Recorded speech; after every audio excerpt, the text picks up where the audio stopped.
It's an absolute pleasure to meet you today. I mean, congratulations on a film. I have to say, first off, I absolutely loved it.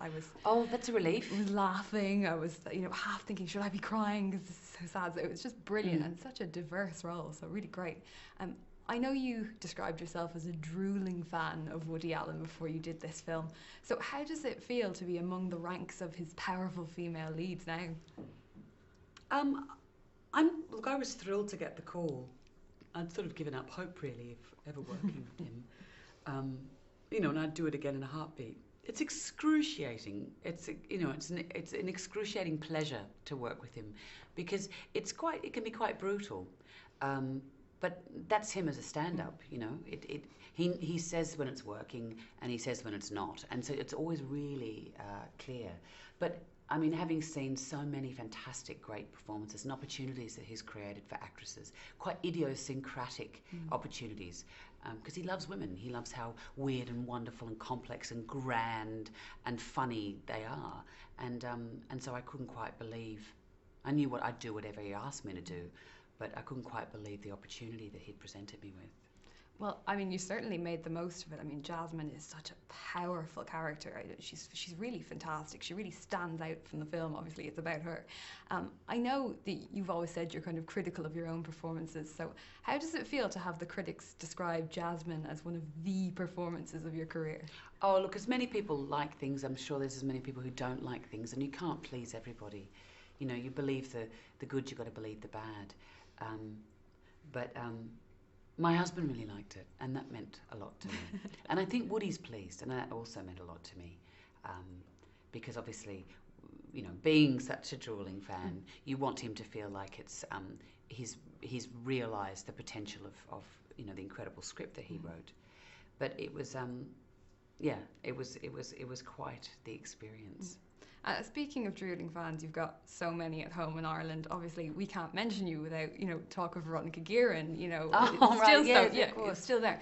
But I know you've been working with another Irishman lately, with Kenneth Branagh, of course, from Belfast, on Cinderella with Lady Tremaine. So, I mean, what can you tell us about that? Can you tell us anything about it yet? I haven't started. They've started filming. I start in about 2 weeks, which is why I'm in London. I'm really excited. I mean, it's such a fantastic fairy tale that certainly was a huge influence on me growing up. That idea that you could transform yourself and change yourself and then become who you really are. I mean, that was quite a powerful story for me. And there's so many films out there, with heroes for young boys. It's great to have one of those fairy tales being told about what makes people ugly. Why do women behave the way they do about women? It's a fairy tale with women at its core. So I'm really excited. I mean, it's just one of so many great projects you have coming up. I know there's Monuments Men with George Clooney and Matt Damon. Oh, I'm a weeny little thing in that, but that was fun. But you're still there, and then obviously Terrence Malick, another film there, and of course The Hobbit, which everybody talks about. You can't mention you without that as well. How do you find time to fit it all in? They're very. I mean, I was on the Monuments Men set for a couple of weeks. I was on the set of the Lord of the Ring. I mean, the Hobbit for 8 days.